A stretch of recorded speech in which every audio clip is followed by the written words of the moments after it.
Alright, so here I am about 38, 40 feet off the ground. This is my chimney. If I can get turned around here. There's my other chimney. My neighbor's houses.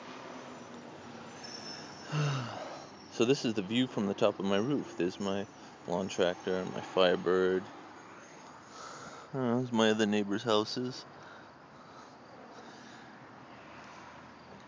You know, I've always been like horrified of heights, but I don't know. Kind of do what you gotta do, and here I am.